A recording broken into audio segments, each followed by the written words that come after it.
Hey all, plagiarism here, and it's almost December, you know what that means. We get to see just how bad some people are at decision making.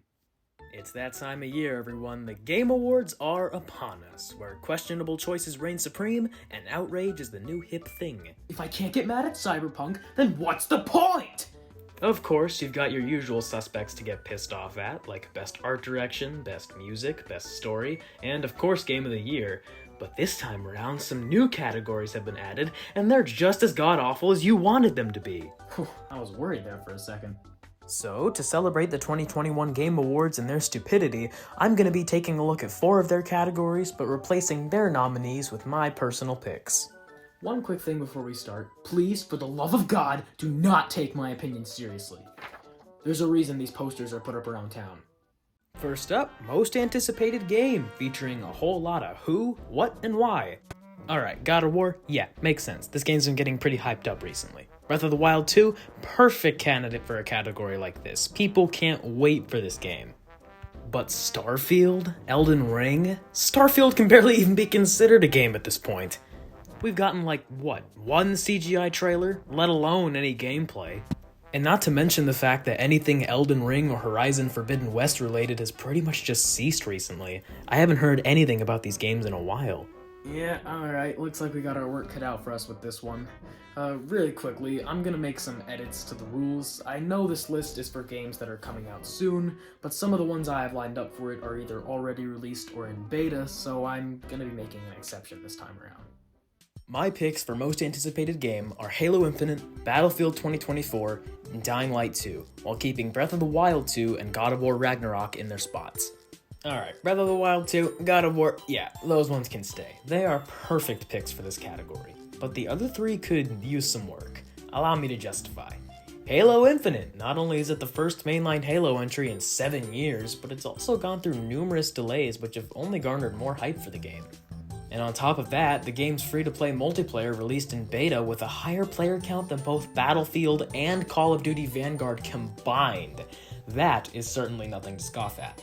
The same can almost be said for Battlefield as well. The last 2 games released to mediocre press and have been plagued by countless issues like hackers and bugs.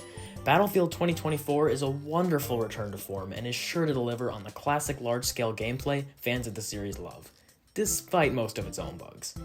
Finishing things off with Dying Light 2. This game looks great. Tons of news is getting thrown around left and right, making sure fans have no shortage of content, with even some influencers getting early access builds for content creation. Trust me, I definitely believe the games they chose originally are somewhat anticipated, but there's either just no new information for said games, or other ones have much bigger audience reception. Well, with that dumpster fire finally extinguished, let's take a look at some more fire damage with Best VR Game. Nominees for Best VR Game include Hitman 3, I Expect You to Die 2, Lone Echo 2, Resident Evil 4, and Sniper Elite. You can't help but feel bad for whoever put that list together. Hitman 3 barely counts as a candidate here. There's only 4 people on Earth who have ever played that game in VR at all. Oh boy, it's the exact same thing as the last 2!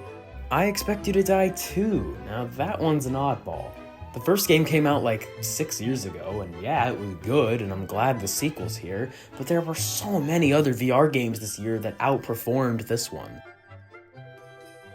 Resident Evil 4 came out on the GameCube 16 years ago, and since then it's been ported to every single platform known to man. This isn't fair, it barely counts as a VR game at all. The fact that this game was nominated when it's basically just the same game from that long ago, with the only change being that you're playing it in VR, is, frankly, a little ridiculous. That's like me saying this year's version of the flu is better than the one from last year when it's the same disease that's been killing me slowly for years. And Sniper Elite VR was just not the best it could have been, man. I'm sorry. This one got slammed by critics and players alike for various reasons. One of the most prominent ones I've seen being that the weapon controls weren't as good as they should have been.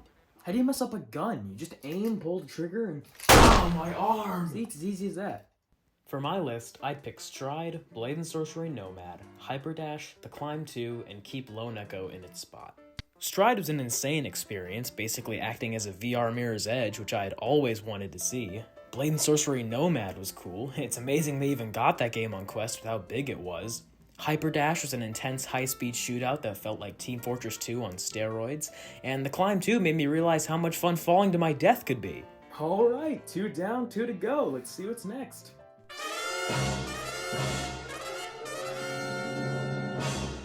Oh, jeez. Look, I get it. Every time you see this list, you want to go for the nearest exit, but please, bear with me for a few more minutes. The only people I even come remotely close to knowing on this list are Dream and Fuzzly, but other than that, it's just a whole lot of... Who are you people? Yeah, I have no idea who these people are. And apparently no one else does either.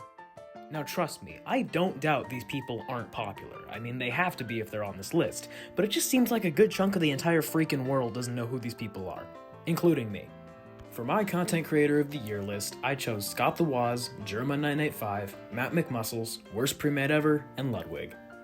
Okay, I know I seem biased because he's literally the guy I'm making a parody of right now, but Scott the Woz skyrocketed in popularity more so than even his first 2 years on the platform. And not to mention the fact that he got on cable TV and also his own officially licensed Monopoly board.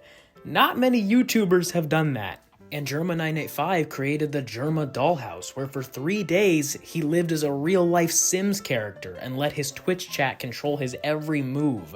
Truly one of the most innovative things to come from any content creator this year, and the amount of effort and work that went into it was just astounding. Matt McMuscles is probably one you haven't heard of, but the guy has been working so hard to create almost 30-minute plus video essays every 2 weeks or so, and they are just a joy to watch. Much respect to him, because meeting a consistent deadline with content creation is never easy, especially of this caliber. Worst Pre-Med Ever is definitely an underrated channel as well, but they've been crushing sub-milestones left and right and are by far one of the funniest stream highlight channels. These guys are hilarious, and if you can catch them live, even better. Of course, finishing things off strong with Ludwig, and man, I shouldn't even have to tell you why he's here. His subathon broke the all-time subscriber record on Twitch, and Mogul Money was pretty creative too. Well, that was probably the worst one I've had to review so far, so let's just get this next one out of the way. Alright, here's the big one. Game of the Year. Nominees this year are Deathloop, It Takes Two, Metroid Dread, Psychonauts 2, Ratchet & Clank, and Resident Evil Village. They don't suck. The nominees don't suck! Thank God this category has much better nominees than the others. So much so that there's only 2 here I don't agree with. I guess Jeff Keighley wrote my script for me. I know, a bit of a lackluster ending after what we just went through, but hey, at least it finally means the Game Awards are actually capable of picking good nominees.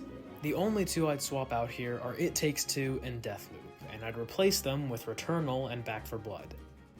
Deathloop didn't do so hot with the critics, and to be fair, neither did Back 4 Blood, but at least it was playable. Deathloop had some pretty bad performance issues on both PC and PS5, along with quite a lot of launch day bugs. I think it's safe to say Back 4 Blood fared better. Returnal was a roguelike like no other, man. It's honestly criminal how underrated this game is. Gameplay was fast and fun, and controls were tight, and there was so much depth and replayability to it. Well, there you have it, my personal picks for the 2021 Game Awards. I hope I didn't piss off too many people. Actually, now that I think about it, we've got time for one more category, so let's see what we got. Alright, Best RPG, starting things off with... Cyberpunk? Cyberpunk got nominated? I called it! I called it!